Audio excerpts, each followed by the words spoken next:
Tawfik, welcome to Scotland. On behalf of the Asia Scotland Institute, we're really delighted that you're here in Edinburgh and you're going to be in Glasgow later today. It's my pleasure.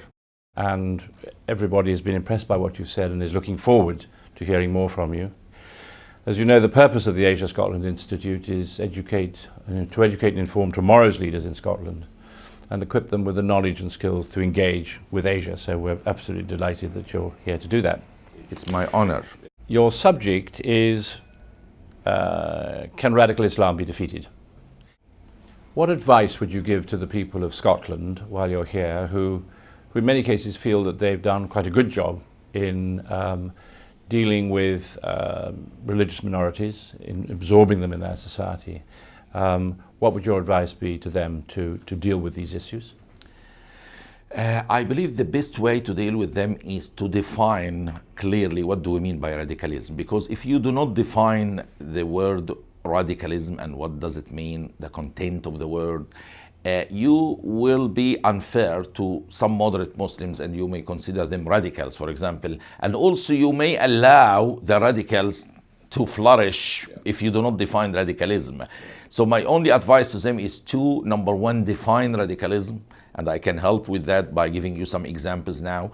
The second is to take the process out of religion to the understanding of the religion and to insist that anyone who wants to be called moderate must fit within this criteria. And this criteria, I put them in a test called the ABC's test for radical Islam. And it's very simple. It's A, B, C, D, F, G. A for apostate killing. B for barbaric treatment of women, like beating women or stoning women to death. C, calling Jews pigs and monkeys.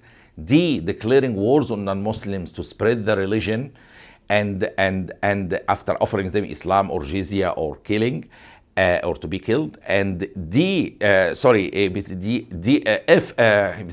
E, enslavement of female war prisoners and raping them, as what ISIS is doing. F, fighting Jews before end days and killing all of them. And G, gay killing. If this value system is not something bizarre, it is what traditional Sharia laws teaches till this moment. And what I am requesting from the Islamic scholars who wanted to be called moderates is just to clearly and unambiguously denounce such values. Without being able to clearly denounce them and to provide an educational religious system that counter these values and have a different understanding of the religion against this, then it will be very hard to stop the process of the so-called Islamophobia. Because it's, as long as you teach this stuff, it's expected that people will react against you. So I believe by defining radicalism, by insisting that if you want to be called moderate, I'm more than happy to help you and will consider you as a brother in humanity, but at least it's fair enough. I know that you are standing clearly against these values and you are providing an educational system for your young Muslims that's clearly against such value system.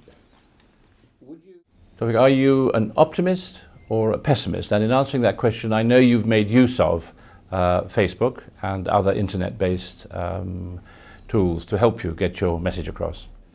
Look, for me, it's like asking me during chess game, are you optimist or pessimist? And I'll tell you, it depends on the moves of the game, how things will go. So it's the same here.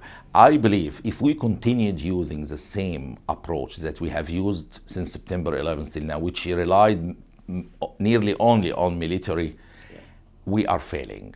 ISIS is expanding geographically. The rate of terrorist attacks is increasing. Even the locations are now widespread to involve Paris and Belgium and and America. So what I can say is, if we continued using the same approach that has already failed over these years, I am pessimist. If we started to address the problem strategically and more effectively, addressing the components in psychology, in behavior science, in ideology and theology, we will be able to defeat it ultimately, and then I am optimistic. So it depends what approach the world is going to use. If they would continue in the same failed tactic, using the same failed tactics, then I'm very pessimistic and things can get worse, especially if the radicals get access to weapons of mass destruction. We will see a different world, believe me. But if we started to realize our weakness in addressing the brainstem part, and we started to use the talents and the people who have knowledge to deal with this problem correctly and effectively, I believe we will be winners, especially with the internet. I have personal experience with the internet. Remember, I told you for 30 years and more I was fighting radical Islam before September 11th. And I had only 5 people following me. I can tell you the names of these people, believe me. Okay? Many of them are still in Egypt. Okay? And in 2 years' time, after I started my modern interpretation for the Quran that reinterpret the religious text in a very peaceful way that can change completely the situation of radicalism, I had on this Facebook more than 2 million likes.